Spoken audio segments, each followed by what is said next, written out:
A big win for Manchester City, a response needed after poorly dropping points last week against Nottingham Forest and a poor week in the Champions League. They needed a big response. It needed to be an emphatic win. It needed to be sizable.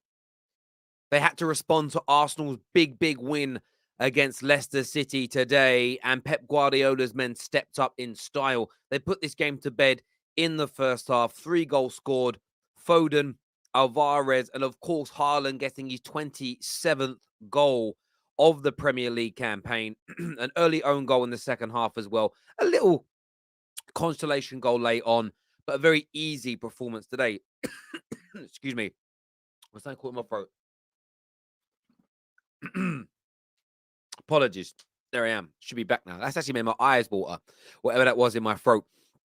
But as I say, a very good performance from Man City in that second half. There's no doubt about it whatsoever. Sorry, in that game. Second half got away from them a little bit. I wouldn't read too much into that at all. They went into second gear. They played at a slower pace. They took off their stars. Sorry, excuse me. And yeah, it was an easy game in the end. An easy game because City were clinical. An easy game because City were brilliant today. They smashed Bournemouth. They were relentless.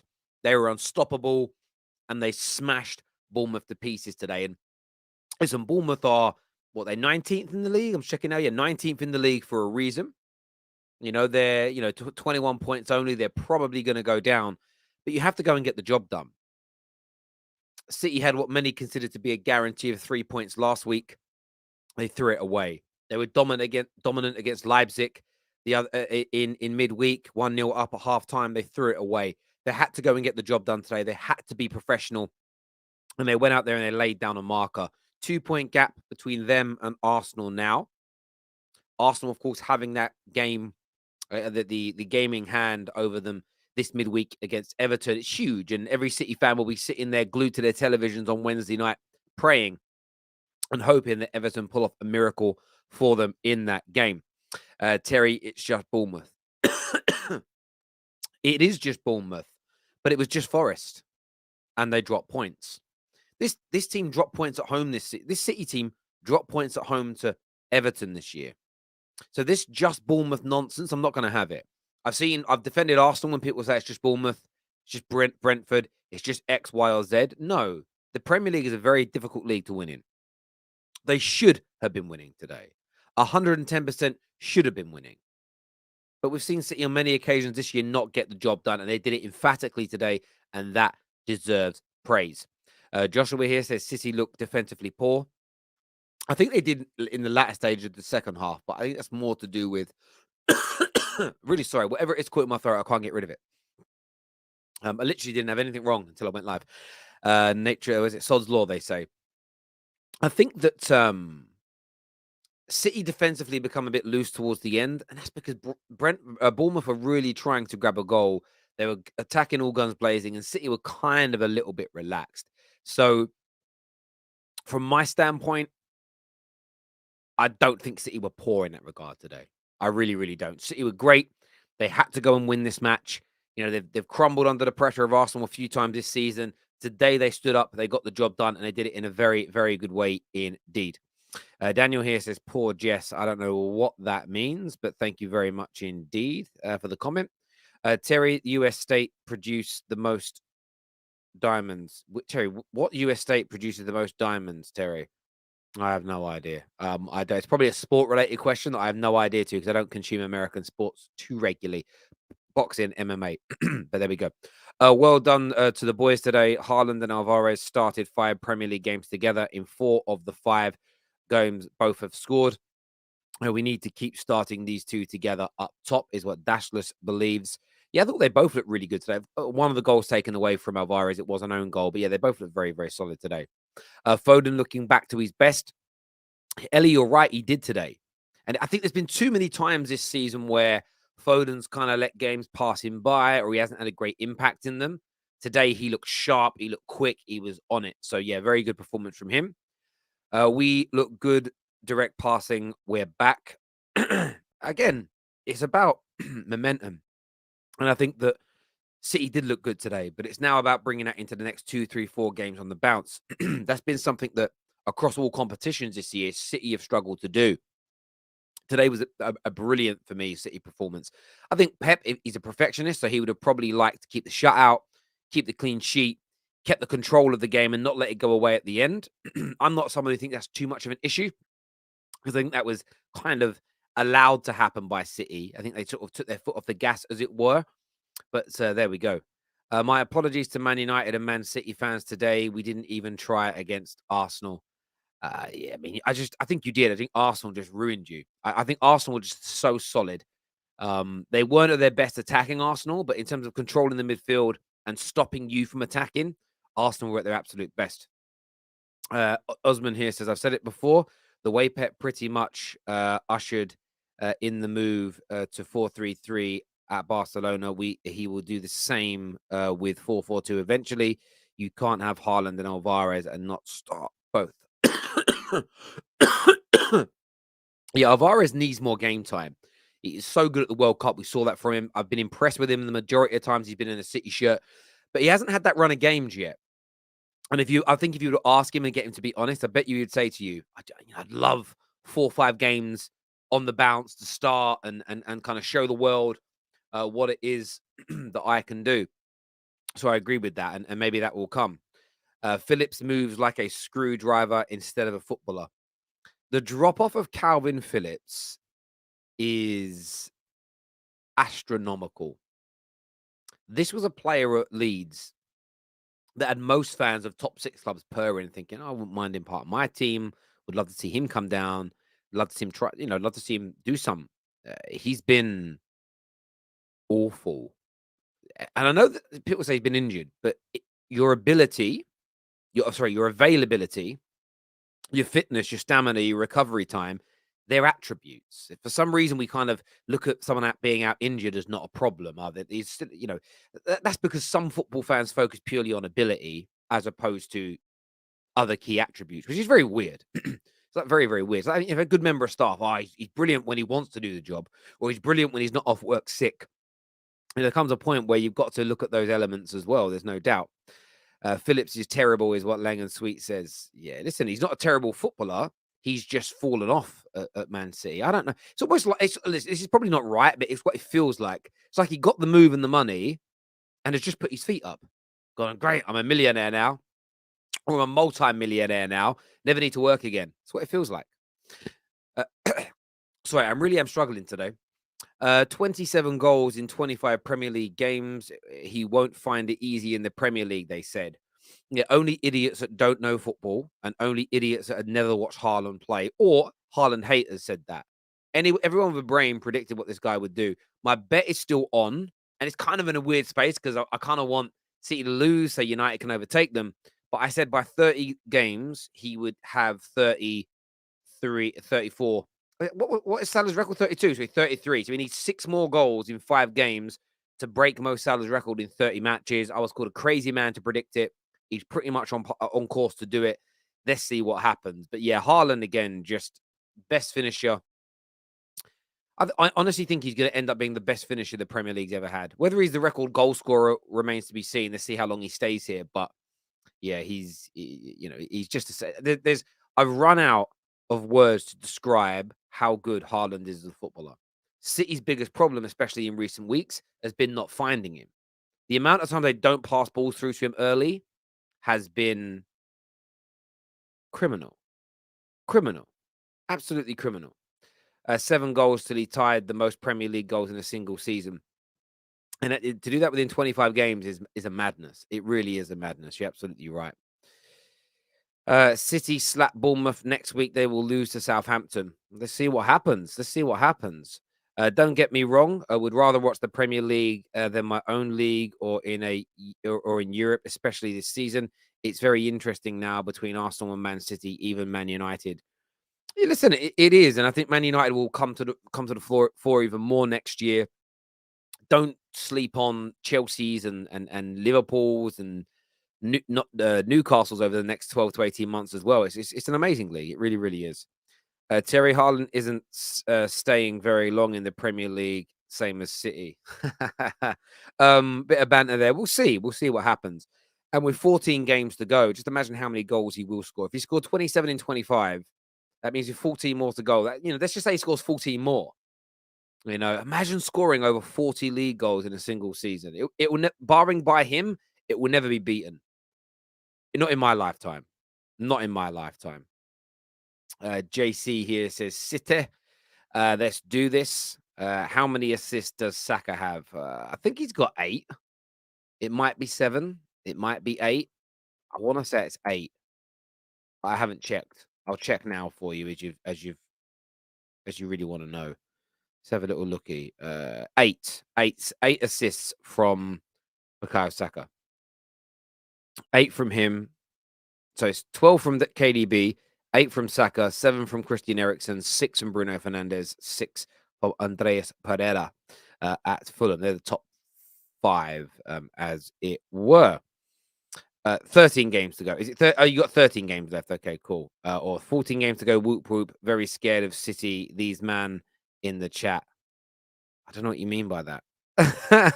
Some of the things you say. Terry, you stopped acting double hard now. Listen, I'll speak like that to anyone that comes onto my platform. The way I look at it is this: when you're on somebody's platform, it's like when you go to somebody's house. There's an air of respect that you must have. And a gal told me afterwards that he thought I was disrespecting him early on in the stream because I asked him a question as opposed to asking him for his full match review. It's like, no, it's not disrespectful. I was literally asking you questions that the viewers are super chatting in. But if people come on here and speak to me rudely, screw their face up at me, speak to me in a way that I don't like, I'm always going to stand up for myself. It's funny how maybe someone of my age or my demographic, it's looked at as acting hard. But if it was the other way around, it'd be called, oh, yeah, don't let someone walk all over you. It's just the way it is, It's not acting hard at all. People say to me, like, why do I only do it with certain people? Well, only certain people have spoke to me like that on my platform.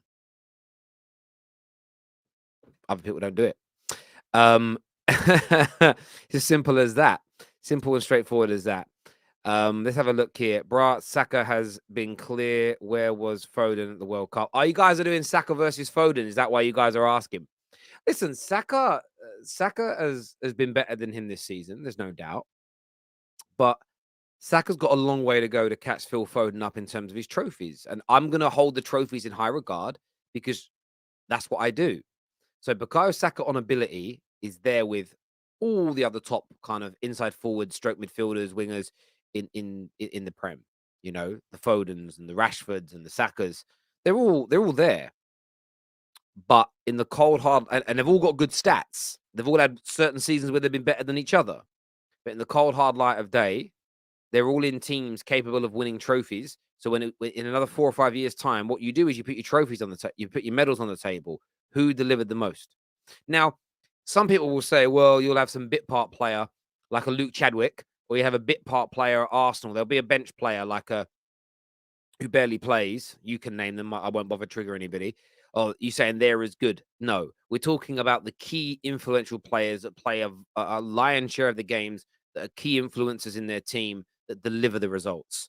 So when I compare Gerrard, Lampard, Scholes, Michael Carrick as midfielders, I'm looking at top class midfielders and we're nitpicking between them all. I'm not saying Anderson is as good as Gerrard because he's got more Premier League trophies than him.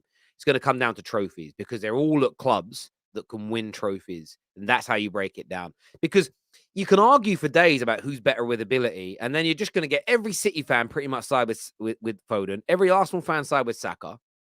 And then you're going to get personal preference that comes in. So you're going to have to deliver it down to who's delivered the most in teams that went on to win trophies. And you're not going to know the answer. Right now, Foden's leading. That doesn't mean Foden's going to be leading in 3 or 4 years' time. Let's see what happens. That's how I break it down. It's how I've always broken it down my whole life. The best deal in the Premier League history is factually Cantona to Man United. They got United Revolution started and helped put the Premier League on the map. Cantona changed the game. That's the most random comment ever, but it's up there with it. It absolutely is. The younger kids aren't going to remember that, but it's true. Who is this impartial Terry? Not slagging City and City players off, going in on players who deserve it. That's great. Love this. This is always Terry. The problem is, the Mad Hatter, is when I have an opinion you don't like, You say I'm not being impartial. You say I'm being biased. That's not how I operate. It never has been and it never will be. I just won't always agree with your comments. That's it. I can't go with the grain all the time. Phil Foden played half the minutes than Saka, and he's 1 goal behind him in the league. Yeah, but then that's also why I would put Saka above him this season. Saka has been influential in his team being top of the league. Saka has played half the minutes in a team that's behind Arsenal right now.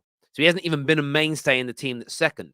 Yes, he's got the goals, and the stats are important. That comes into it. But Saka has been pivotal in Arsenal being at the front of the title race. So Saka's been better than him this year. If you look at the last 4 or 5 years, I put Foden above him. Ability is a different conversation, but ability is one part of it. And I think if you judge a footballer purely on ability and you sacrifice every other element of the game, you're being disingenuous. You're being completely and utterly disingenuous. Because performing, and do you know what's really interesting for Saka? This is the season where Saka can be seen as world class. Do you want to know why? Because if he delivers in these last 14 games, he's delivering under the most immense pressure that he's ever felt. Foden has delivered in title races. Right now, Rashford, as an example, Saka, as an example, have never done that because they've never been in one. So you can't be above someone when you haven't been tested at the same level as them. But you're talking about players that are all very close to each other. There are just marginal differences. And that's not a dig. That's just facts. It's why I turn around and say this. You cannot put Harry Kane in the same category as Thierry Henry, Eric Cantona, Wayne Rooney, of course, Sergio Aguero, Ian Wright, Andy Cole. As a striker, he is better than some of them. And many people may have the opinion that he's better than all of them. That's fine. But I ask the question, how many goals and how many games was Harry Kane pivotal in his team in Tottenham winning in high pressured games in title races? The most pressure you can feel. The answer is, we know the answer, none. Because he's never been in that situation. All those strikers that I've mentioned have. So those goals are worth their weight in gold. And I think that it isn't just the stats. It isn't just the trophies by themselves. It isn't just the ability. It isn't just longevity. You have to couple all these things together. But in the modern day world, we've become fixated on going, right, just ability or just stats. We pigeonhole the conversation so that a particular player can win the argument, as opposed to going, right, let's put all the chips on the table and let's see who comes out on top. That's my view. Foden took City to the Champions League final at the age of 20. Let's not forget. Yeah, and help win you titles. I mean, Rashford has been good, but where was he last season? Rashford had a bad year last year. We know he had a bad year last year. He's been called out for it.